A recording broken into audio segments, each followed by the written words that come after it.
Salve, salve, salve galerinha! Vamos chegando com vídeo de quarta-feira no ar. Vídeo quentinho.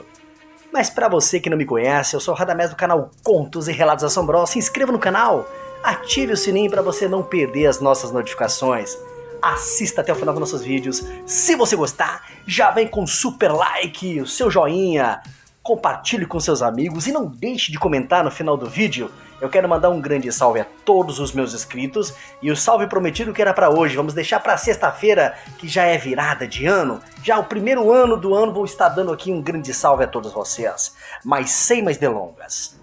E o relato de hoje é algo surpreendente. É onde vamos contar uma história sobre uma relação impossível. Fique agora com essa primeira parte, onde esse relato será dividido em 3 partes, para que não fique muito longo e extenso o relato. Contos e relatos no ar!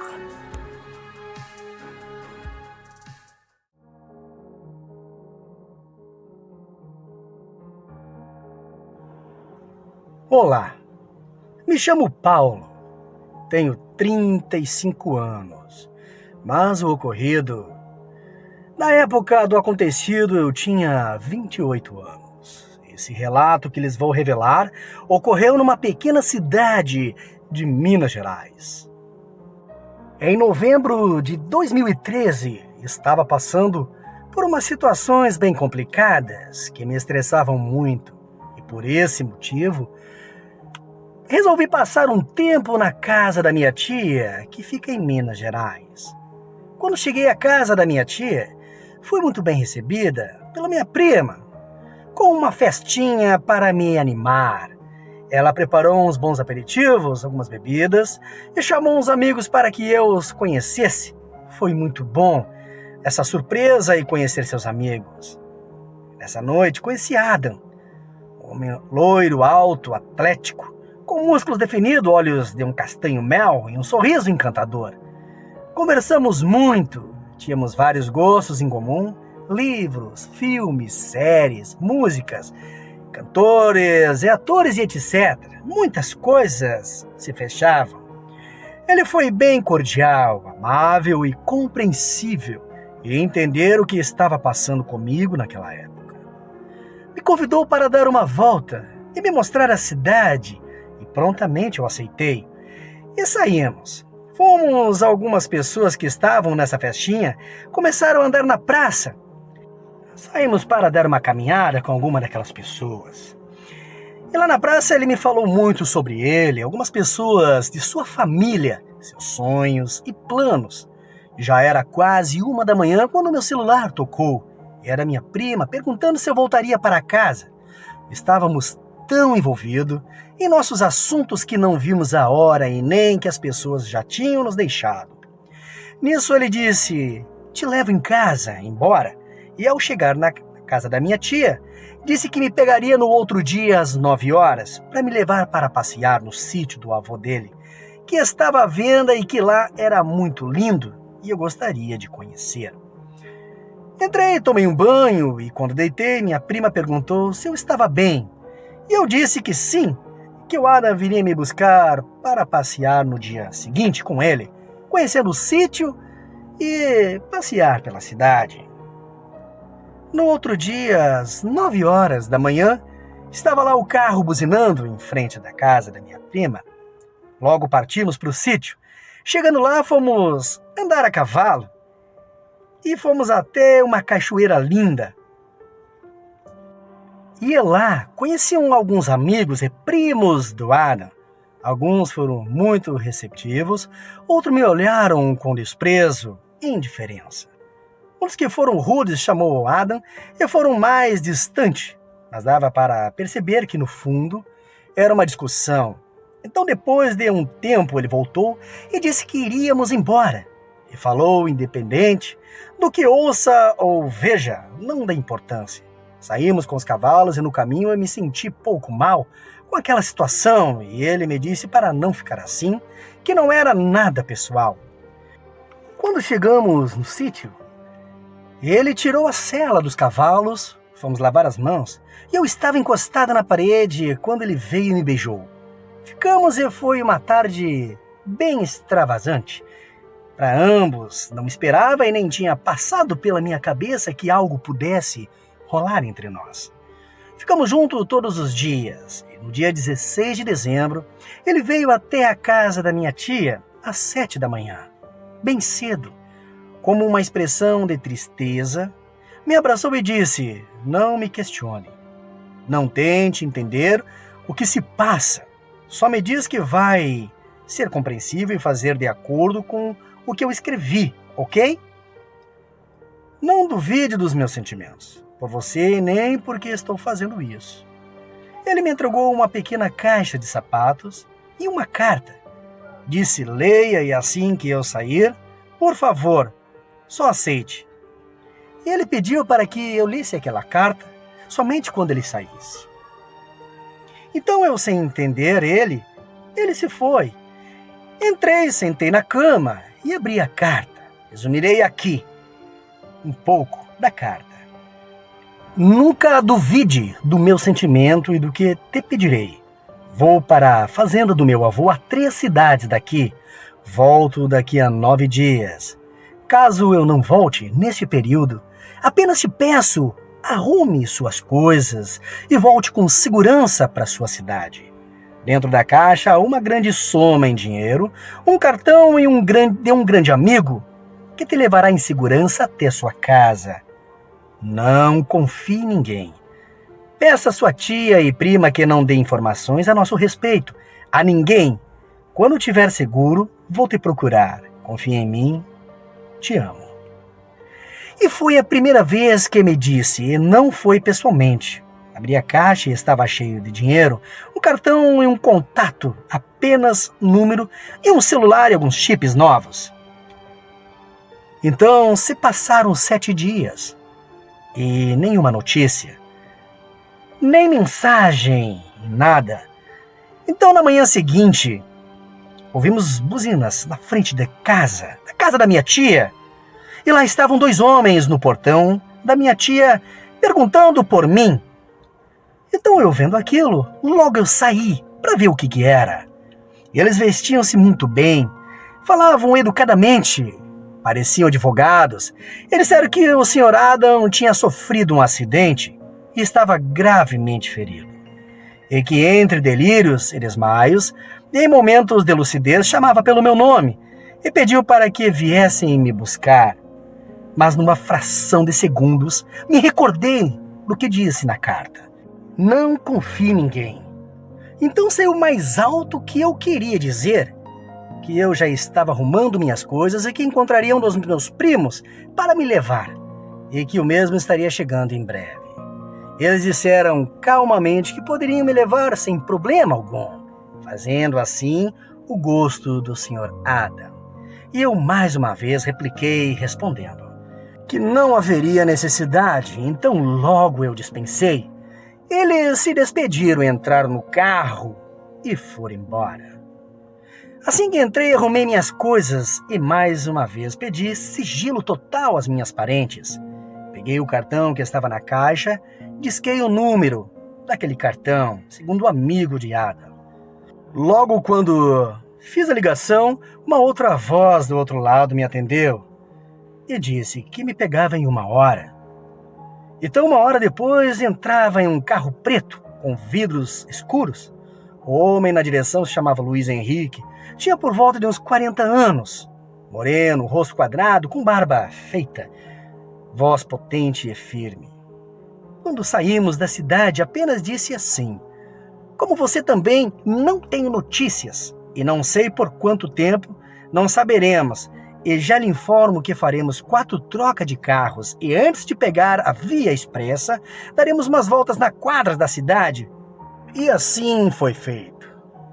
Quando chegamos na cidade de Elfim Moreira, deixamos o carro em uma oficina e andamos alguns metros a pé até um casarão, de onde Luiz pegou a chave da garagem debaixo de um vaso, no muro. Abriu os portões, tirou e colocou minhas coisas dentro de um porta-malas de um outro carro. Demos 3 voltas em algumas ruas da cidade e achávamos que estava tudo certo e tranquilo. Quando estamos saindo em direção da saída da via expressa, 2 carros nos prendem à frente e atrás, nos fazendo parar bruscamente. Luiz olha para mim e diz: já o que houver, não se entregue, não se apavore, deixe apenas que eu fale. Confesso, fomos arrancados com muita violência do carro. Reconheci um dos homens que, há pouco tempo atrás, estava sendo cordial comigo. Colocou um pano escuro em minha cabeça e disse: podia ter sido diferente. Bastava você cooperar. Andamos por horas e senti quando entramos em uma estrada de terra, pelos solavancaços que o carro dava. Mais ou menos uma hora depois paramos. Tiraram do carro, prenderam-me em uma cadeira com fitas e corda nos pés. Longo ouvia gemidos e respiração ofegante, que achei ser de Luiz Henrique. Tiraram um saco em minha frente. Com dificuldade vi um homem que tinha uma aparência fria e um sotaque um tanto estranho. Começou a dizer qual sua relação com o Sr. Ada e o que ele te disse e o que fazem. Eram muitas perguntas, mas como permaneci calado, ele fez um sinal a outro homem que me deu um soco, me machucando muito, me deixando tonto e quase perdendo a consciência. Ouvi um dos homens dizendo: senhor, foram vistos a uns quilômetros daqui e estarão aqui em poucos minutos. Quantos foram vistos? O outro homem perguntando. E o outro respondeu: senhor, foram vistos 8, mas achamos que todos possam estar vindo, senhor. Deixe tudo como combinado, subam todos, se preparem. Acabaremos com essa maldita praga hoje. E assim eles falavam com muito ódio e raiva. Então, e como não entendia o que queriam dizer, e com muita dor e tontura, eu não sabia de nada, nem raciocinava do que estava acontecendo. Fui levado até onde ele estava, Luiz Henrique, e prenderam junto a ele, subiram umas cordas, e mal nossos pés tocavam o chão. E tudo ficou tão claro, meus pés, os olhos doíam, era muita dor. As luzes fortes e claras ao ponto de não ter muita visão. Quando ouvi pisadas muito forte, granidos e rosnados, algo batendo que vinha forte e respiravam, uma respiração muito ofegante. Eu nunca imaginava que iria ser esmagado, parecia ser uma manada de boi, de algo tão grande e o barulho que era forte das pisadas no chão. Então, com uma voz, Luiz disse para mim: feche os olhos, não abra, não tenha medo, mantenha a calma e a respiração controlada. Será muito melhor para você. Então muitos gritos na rua, não sabia o que era, meu coração palpitava forte. E eram rosnados que ecoavam, de todos os lados eram tão perto que me davam arrepios. Então senti as mãos tocando meus pulsos e braços em volta do meu corpo, não querendo desobedecer a ordem do Luiz que disse para não abrir os olhos. Eu abri, mesmo assim abri e vi Adam. Me surpreendi, me abraçando e me tirando dali, mas estava nu e sujo de sangue, todo nu, e seus olhos eram como brasas. Seu corpo era tão quente que se permanecesse por mais tempo, ao seu lado poderia até ser queimado. Então ele disse com uma voz tão potente e áspera: desculpe por tudo isso, me perdoe, amor. Mas eu não sentia ele ali, não conseguia juntar nada do que estava se passando. Quando ao olhar para fora vi cães enormes, ferozes, alguns eram até monstruosos, babavam e tinham muitos dentes e eram muitos grandes. Aquilo me fez o meu coração disparar. Daqui a um pouco Adam, com uma voz rouca, disse: tirem eles daqui, com cuidado, e voltando-se para mim disse: acabarei aqui e irei te encontrar. Me pegou e colocou-me nas costas de uma daquelas criaturas, que era enorme, e o Luiz em outro. Passou fortemente cordas pelo meu corpo, amarrando fortemente, e disse: preciso que seja forte, preciso que permaneça acordado, segure tão firme quanto conseguir, não desmaie, feche os olhos, e quando abrir estarei lá ao seu lado, me prometa que será forte. E não esperando resposta, se transformou naquela criatura, com uma pelagem tão clara como a neve, ficou tão grande como 2 ursos polares. Seus olhos eram como lavas de vulcão e seu calor era como fogo. E a segunda criatura em que eu estava preso se colocou numa velocidade inumana, surreal. Nem os melhores efeitos especiais conseguiriam reproduzir a pelagem da fera que me cobriu, como um cobertor me cobrindo por inteiro, com um protetor. O cheiro era tão forte, insuportável, forte e podre, como carniça em enxofre, é algo que me nauseava muito. que quando cheguei a vomitar, quando ao longe eu vi nade para a margem e lançando-se para uma queda livre, senti o impacto da criatura na água fria e em segundos senti seu corpo liso e nu me ajudando a chegar, não estando mais como fera. Até a margem, quando chegamos, eu estava exausto, como se tivesse corrido quilômetros. Então vi o homem nu à minha frente. Era quem estava discutindo com Ada. Quando encontramos na cachoeira, ele disse: recomponha-se, respire com calma. E vamos, temos que deixar vocês em segurança. Mas Luiz ainda estava desacordado. Andamos por mais 15 minutos. Um dos amigos que carregava Luiz nos braços, quando chegamos no sítio do avô do Adams, fomos a um celeiro. Breno, o ser que me trouxe, pegou uma foice e enfiou entre duas pedras no chão, ao fim do celeiro, onde se levantou uma pedra, e com nenhum esforço levantou uma espécie de alçapão e descemos a escada. Uma escada que descia bem no fundo daquele lugar. Abriu uma porta e lá ficamos. Era como uma casa comum com cômodos. De uma casa ampla, era muito bem mobiliada, com móveis rústicos. Breno disse: vá até o quarto, no fim do corredor, pode tomar um banho e usar as roupas de Ada. Então, fui e tomei meu banho. Era tudo surreal para mim. Uma tontura me pegava e quase desmaiava. Me troquei, sentei na confortável cama e ao pensar em deitar, bateram a porta. Era Breno que trazia água e uns comprimidos, que logo me disse: tome e deite um pouco, logo ele chegará. Assim que voltei a deitar, Ada entrou pela porta, já se encontrava limpo e vestido. Ele me abraçou e disse que não poderia pensar que fizessem algo comigo, pela imprudência de me deixar. Explicou que por ter baixado a guarda, isso ocorreu. Me contou sobre sua família e o porquê isso tudo estava acontecendo. Mas ainda assim ele disse que era muito cedo para contar tudo em detalhes e não tinha o porquê se precipitar, mas que era um lobisomem puro sangue, de uma longa linhagem, que os casamentos por século eram feitos como primos para que não se perdesse a linhagem pura, nem o poder que a matilha de 56 lobisomens tinha. Eu levei um susto de saber aquilo e pasmo.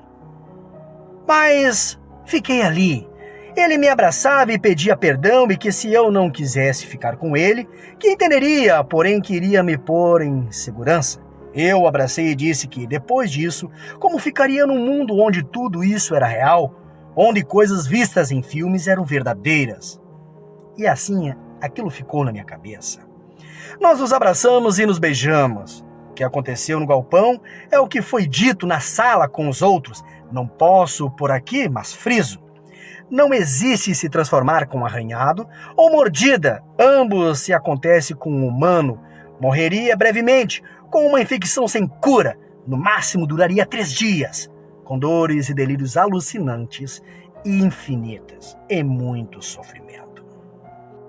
Para a família dele considerasse aceitável nossa relação, passei por uns rituais de família, voto de silêncio, runas místicas foram tatuadas em mim, e um juramento de quem mesmo sobre tortura ou ameaça, meu silêncio nunca seria comprado.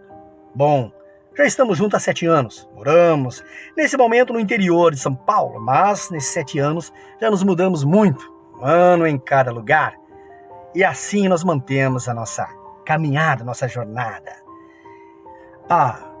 Antes que me perguntem, e o que aconteceu naquela noite quando a matilha a atacou? Vocês já podem saber. Aqueles 42 homens, o que aconteceram com eles. Muitos são chamados de raça ruim. São pareados, são únicos e apagam qualquer evidência não humana e que acham ser de risco à população. Algumas espécies de lobisomens são presas para estudo, ou mesmo acreditam que arranhão ou mordida sofrida se passa a serem transformados. Mas só há 3 modos: ou você é um puro raça, sangue puro, ou ômega meio sangue, ou por meio de magia. Mas a última tem seu preço e é pago muito caro. E essa ainda é só o começo da primeira parte deste relato. Ainda está por vir a minha adaptação, como foi, e o que Adam fez. para poder ficarmos juntos, nós dois. E então, meus caros amigos, até a próxima parte da continuação desse relato. Uma patada com carinho. Boa noite.